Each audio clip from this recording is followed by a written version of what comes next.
समय आ गया है शिष्यों। देखना यह है कि कौन होगा वो जो मेरी शिक्षा पर खरा उतरेगा।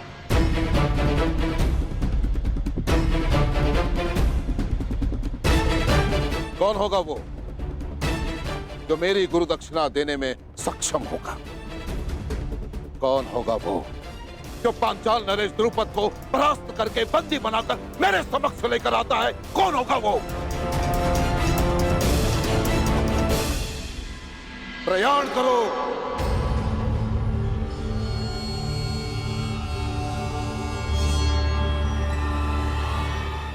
रुको।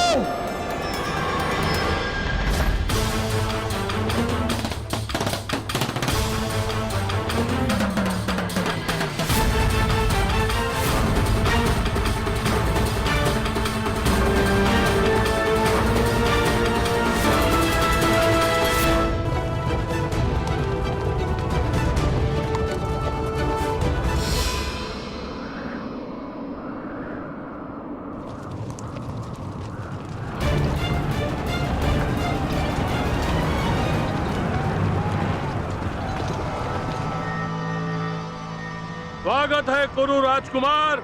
स्वागत स्वागत नहीं, अपने शत्रु से युद्ध किया जाता है पांचाल नरेश। परंतु तुम हस्तिनापुर नरेश धृतराष्ट्र के पुत्र हो, और जहां तक हमें स्मरण है हमारी तुमसे कोई शत्रुता नहीं है। मुझसे ना सही, परंतु मेरे गुरु से अवश्य है। वो ब्राह्मण द्रोणाचार्य स्वयं तो हमारा बाल भी बांका न कर पाया, परंतु अब लगता है तुम्हें अपने बातों के व्यू में उलझाकर तुम्हारे द्वारा अपना प्रतिशोध हमसे लेना चाहते हैं। प्रतिशोध उनका सही, परंतु मेरे लिए ये गुरु दक्षिणा है। ठीक है, यदि तुम युद्ध ही चाहते हो तो हमें कोई आपत्ति नहीं है। आक्रमण!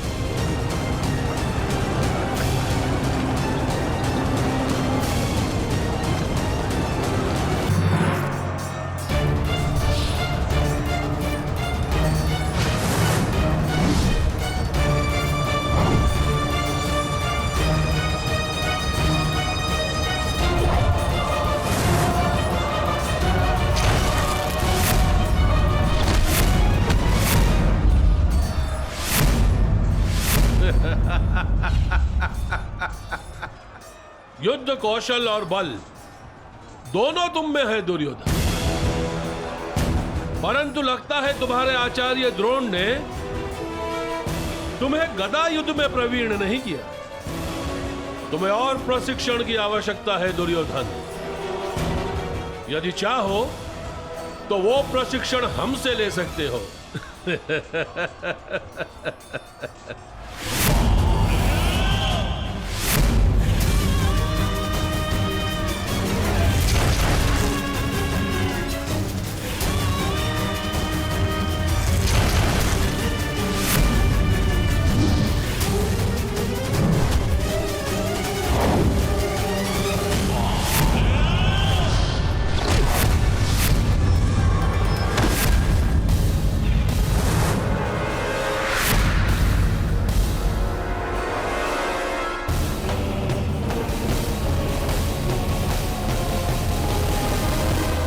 यदि तुम हस्तिनापुर के होने वाले सम्राट हो तो हमें हस्तिनापुर के भविष्य पर दया आती है।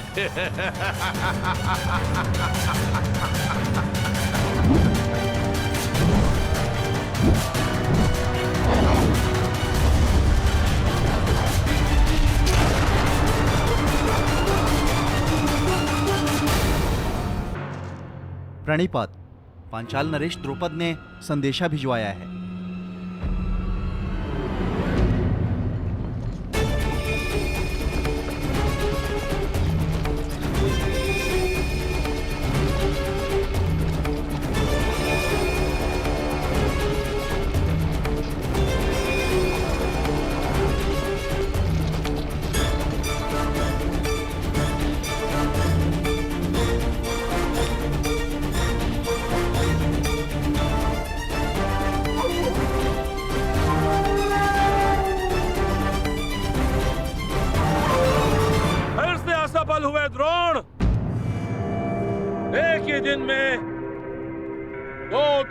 बार असफल।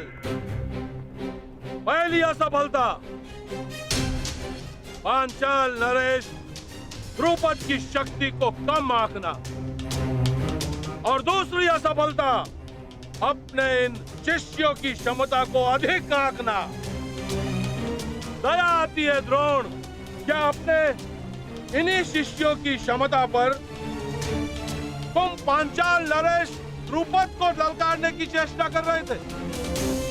लज्जा आती है द्रोण, तुम्हें अपना सहपाठी कहते हुए। कभी हमने साथ में शिक्षा ग्रहण की थी, अब क्या करोगे? भिक्षा मांगोगे? अपने प्राणों की या अपने इन 100 शिष्यों के प्राणों की?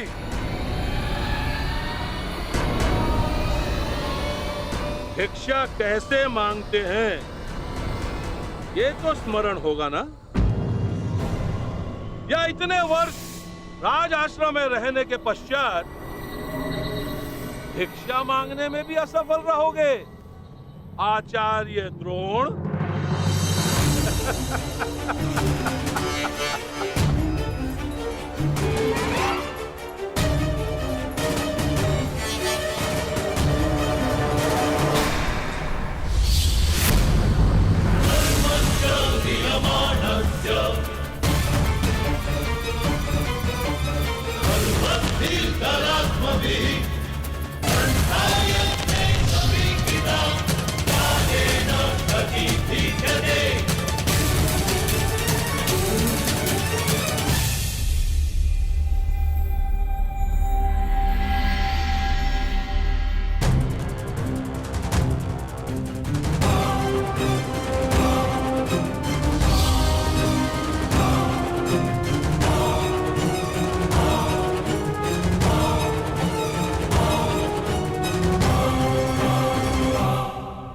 असफल तुम्हें होना है द्रुपद।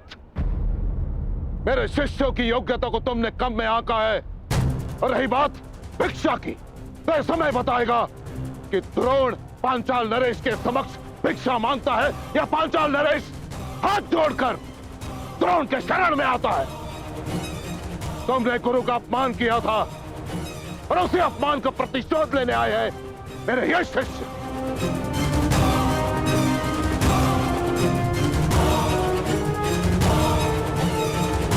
तो तुम्हारे तुनीर में अब भी एक बाण शेष है। एक नहीं द्रुपद, 5।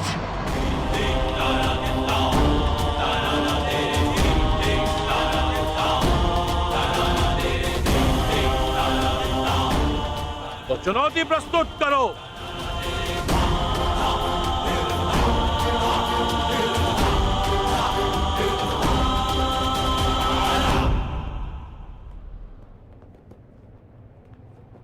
विजय बाबा, मुझे मेरी गुरु दक्षिणा प्रदान करो। द्रुपद।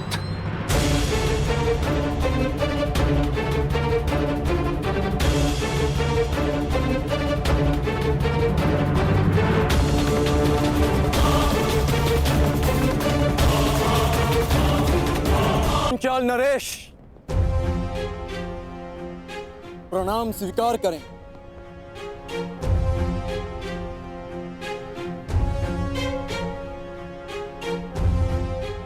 आश्चर्यचकित मत होइए पांचाल नरेश, किसी समय आप मेरे गुरु के गुरु बंधु रहे हैं।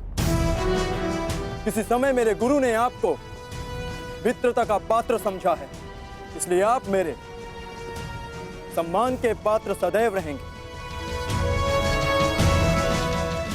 अब भी और पराजित होने के पश्चात भी।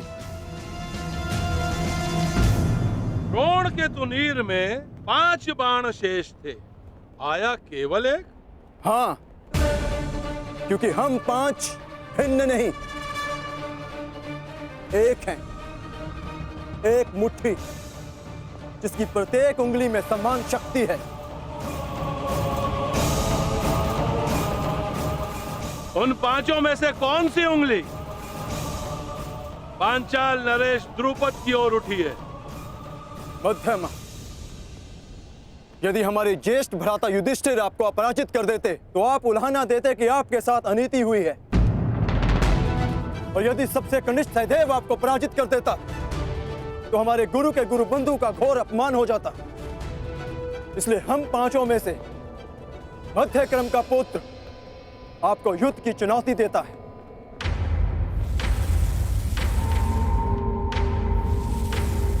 तर्क अद्भुत है बालक। नाम क्या है तुम्हारा? पांडुपुत्र, द्रोण शिष्य, अर्जुन। बहुत समय पश्चात ऐसा संस्कारी, सक्षम और विनम्र राजकुमार देखा है। मेरे संस्कारों का परिचय तो मेरे प्रणाम ने दे दिया, मेरे कौशल का परिचय मेरे बाण देंगे। युद्ध आरंभ करो अर्जुन।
अद्भुत, अद्भुत वीर।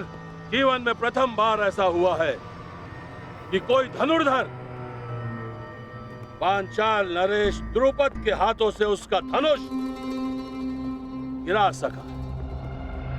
अब बार बार इस अनुभव के लिए तैयार रहें पांचाल नरेश।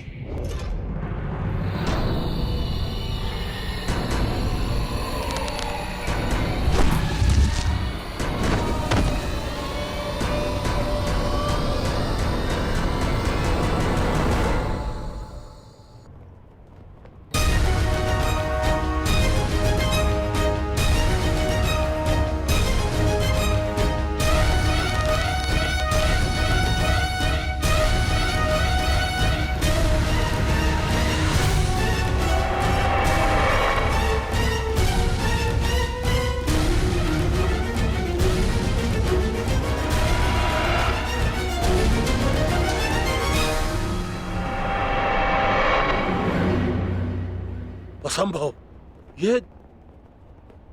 ये तो नागपाश, नागपाश है ये द्रुपद।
दक्षिणा स्वीकार करें गुरुदेव।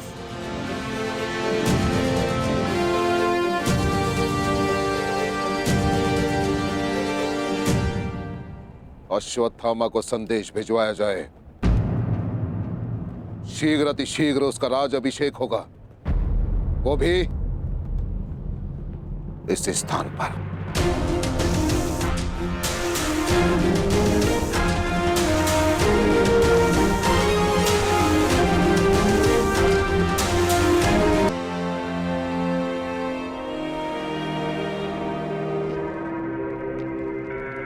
रुक जाओ द्रुपद।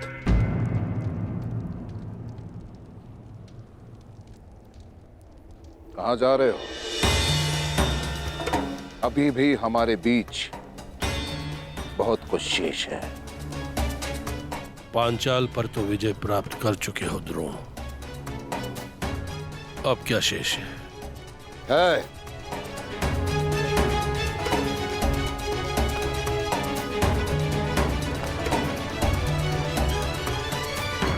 तुम्हारा अहंकार, उस पर विजय पाना शेष है, जिसे मैं पाकर रहूंगा। यदि तुम्हारे शब्दों में कहूं तो मित्रता बराबर वालों से की जाती है, बराबर वालों से। यही कहा था ना तुमने उस रात सभा में जब मैं तुमसे सहायता मांगने आया था, और तुम्हारे यही शब्द वर्षों से मेरे कानों में तीर की भांति चुभ रहे हैं, बराबर वालों से।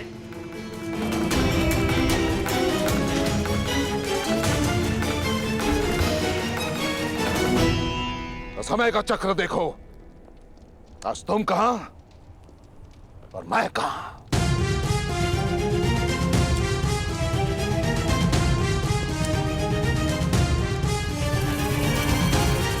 आज मैं एक राजा का पिता हूं, राजा का। और तुम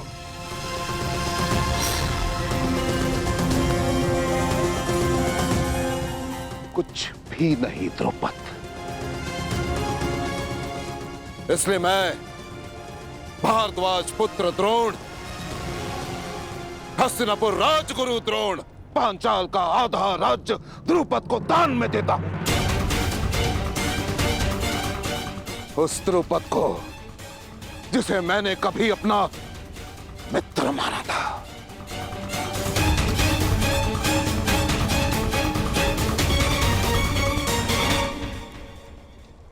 तुम राजा बनकर सब कुछ भूल गए द्रुपद, हमारी मित्रता, हमारे वचन। परंतु इस द्रोण को वो सारे वचन स्मरण है।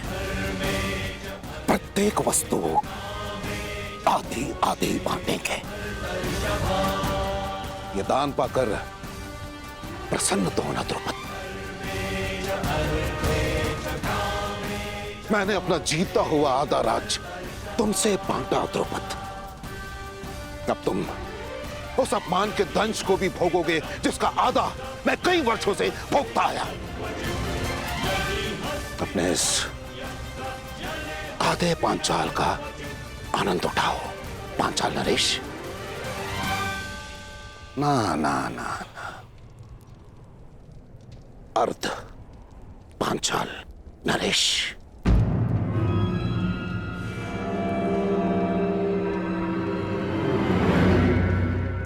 बोलो हस्तिनापुर की, हस्तिनापुर की, हस्तिनापुर की, हस्तिनापुर की, हस्तिनापुर की। तुम्हारे मुख से ध्वनि क्यों नहीं निकल रही अर्ध पांचाल नरेश? याद है ना तुम्हें, जिससे दान प्राप्त होता है उसकी जय की जाती है। याद है ना?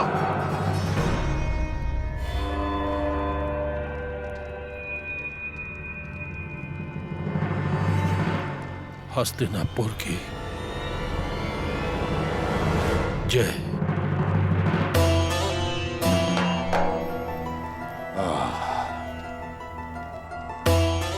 उत्तम, अति उत्तम।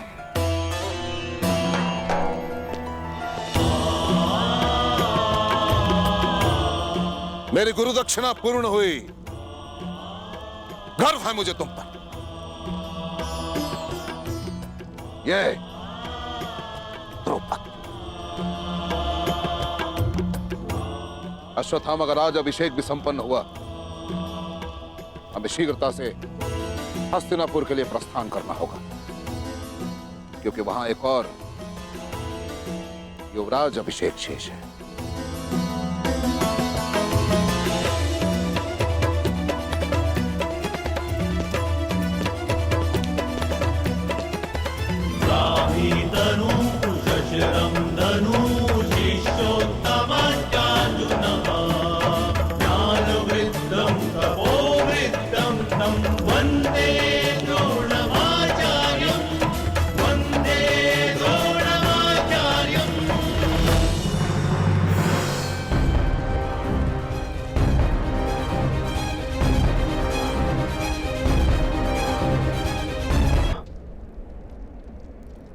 मुझसे छीन लिया गया।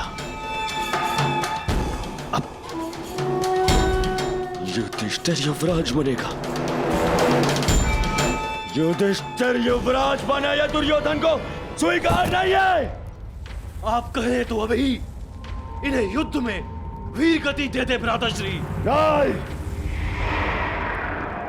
अब साम दाम दंड भेद सबका प्रयोग होगा, केवल बल का नहीं, छल का प्रयोग होगा। हमारे हस्तिनापुर के लिए प्रस्थान से पूर्व दो संदेश तैयार करेंगे। पहला, मामा शकुनी को, जिसके छल पर मुझे पूर्ण विश्वास है, और दूसरा उसको,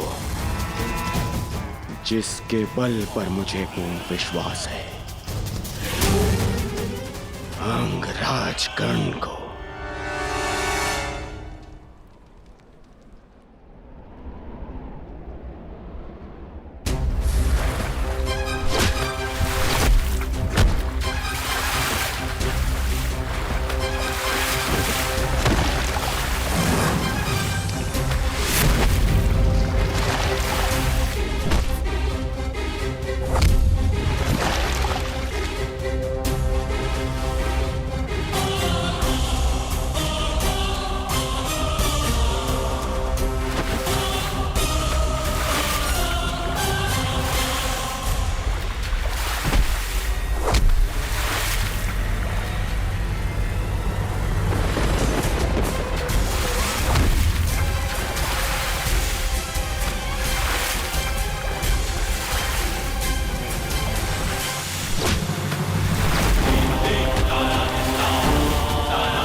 ये प्रहार तुम पर नहीं मगधराज, उस व्यवस्था पर है जो जाति और कुल का भेदभाव करती है और शक्तिहीन का शोषण करती है।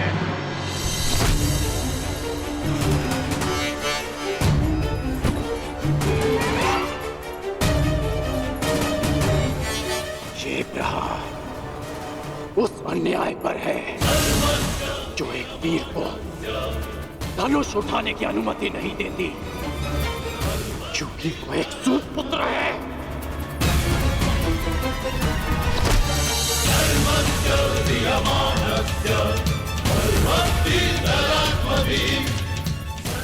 ये प्रहार उस अनीति पर है जो एक सूत बालक के कंठ में पिघला हुआ स्वर्ण भर देती है, क्योंकि उसने वेद पाठ करने का साहस किया।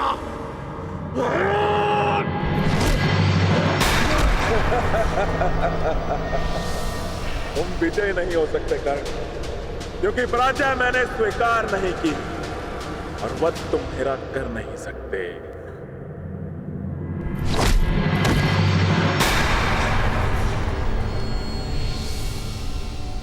महाबलियों का सबसे बड़ा दुर्भाग्य होता है कि उनकी दुर्बलता सबको ज्ञात होती है।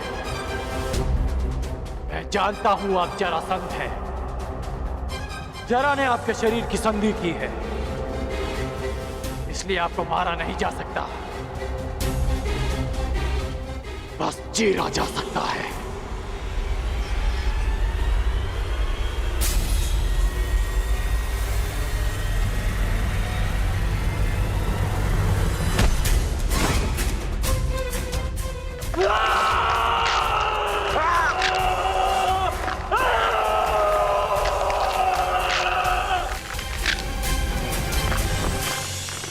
रुक जाओ कर, रुक जाओ। मैं पराजय स्वीकार करता हूं।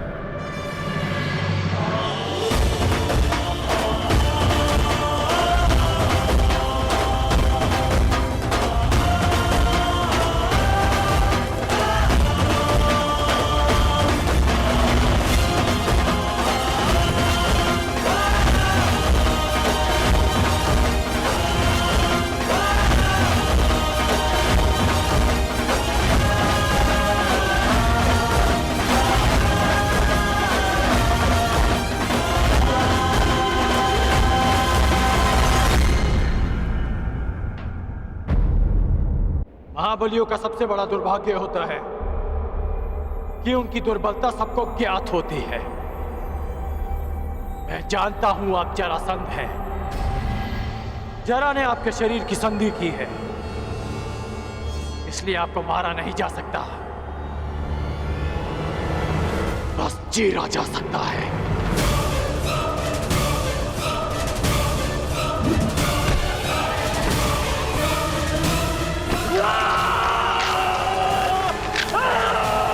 रुक जाओ कर,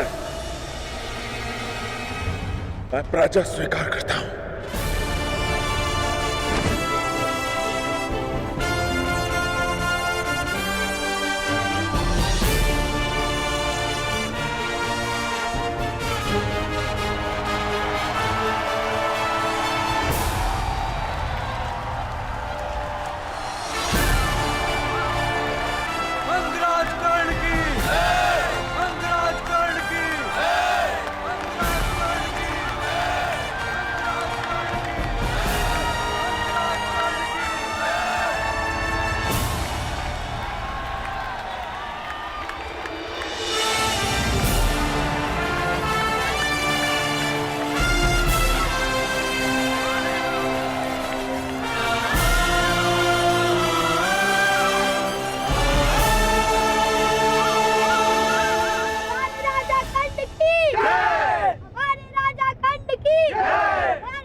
क्या कर रही हो?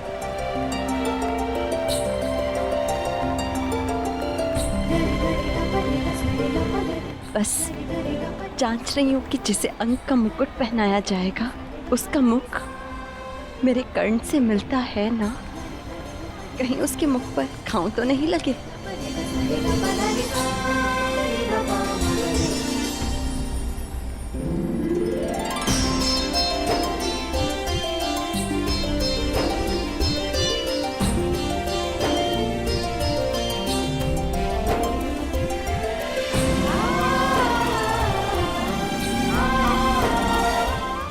दिवस कर्ण, 21 दिवस तक तुम युद्ध करते रहे, क्या ये अधिक नहीं था?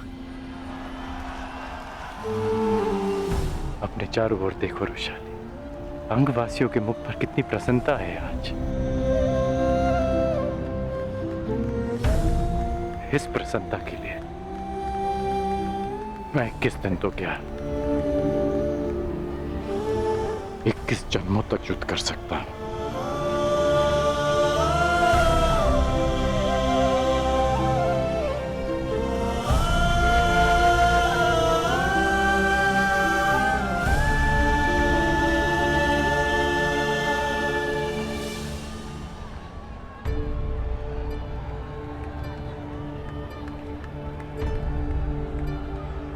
तुमने अच्छा प्रदर्शन किया कर्ण।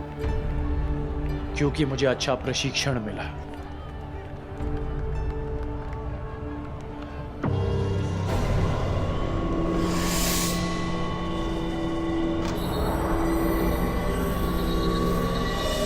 निश्चित रूप से तुम एक विकट योद्धा होगा।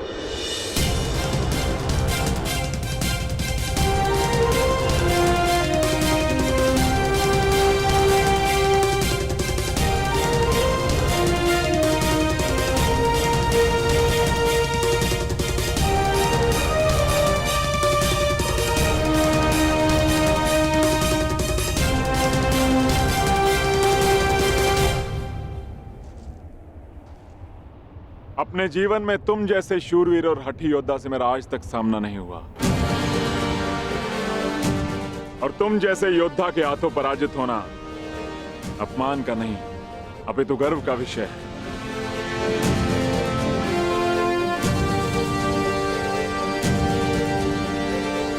संसार जरासंध को बहुत ही कठोर और धुरंधर योद्धा समझता आया है, लेकिन ये बात बहुत कम लोग जानते हैं कि जरासंध शक्ति का पुजारी है।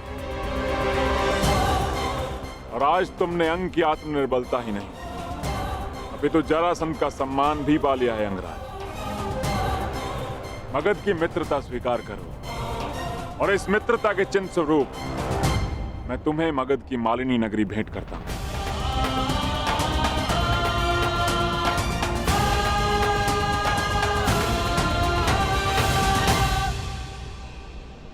मैं ये स्वीकार नहीं कर सकता मगधराज।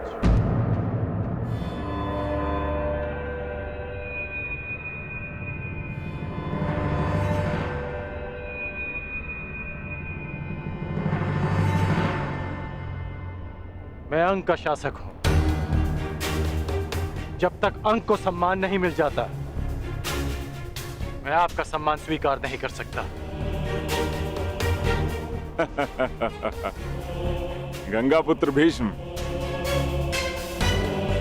ये दुर्लभ रत्न कहां से प्राप्त हुआ? क्या आपके तुनीर में ऐसे और भी अस्त्र हैं?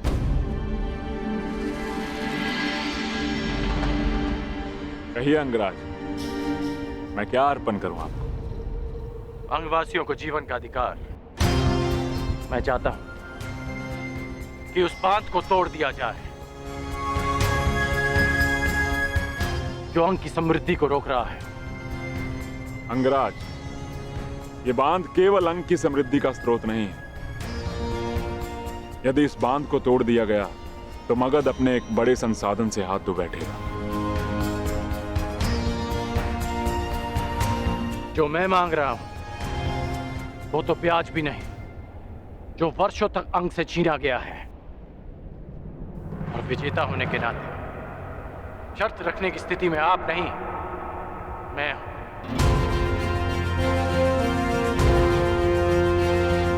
धनुर्विद्या के साथ साथ कूटनीति में भी कुशल हो तुम अंगराज। ठीक है,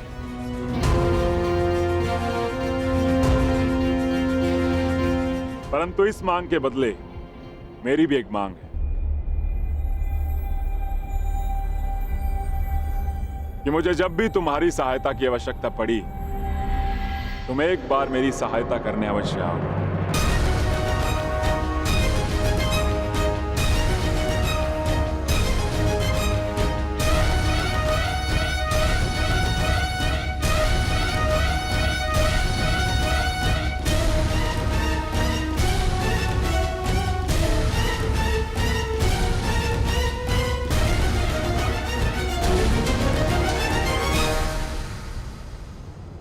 मुझे स्वीकार है।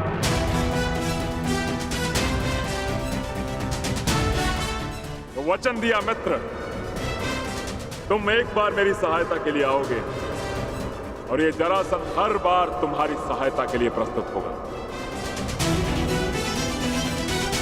तो आप ये बांध कब तोड़ेंगे आप? इस बांध को गिराने के लिए तुम्हारा केवल एक ही बाण पर्याप्त होगा अंगराज।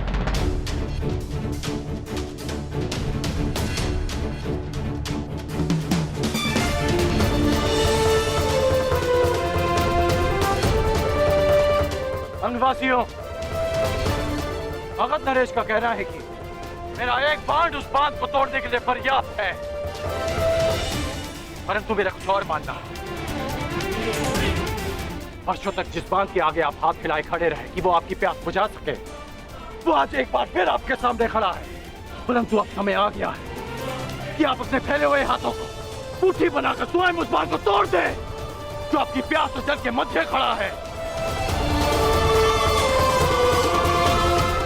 तो आगे बढ़िए और तोड़ दीजिए उस चट्टान को जो अंगवासी और अंग के भविष्य के मध्य खड़ा है। एक नई जीवन धारा का स्वागत कीजिए। प्रहार करो।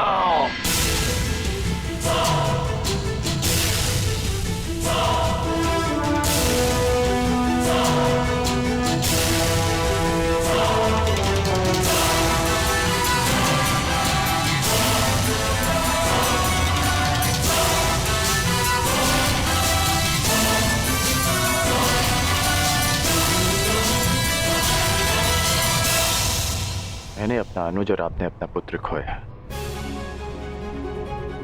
और उस समय हम दोनों असहाय खड़े थे। हम बीते हुए कल को तो नहीं बदल सकते, परंतु जो कल आने वाला है वो हमारे हाथ में है। शोन की मृत्यु का प्रतिकार करने के कई अवसर मिलेंगे मुझे, परंतु ये अवसर आपका है।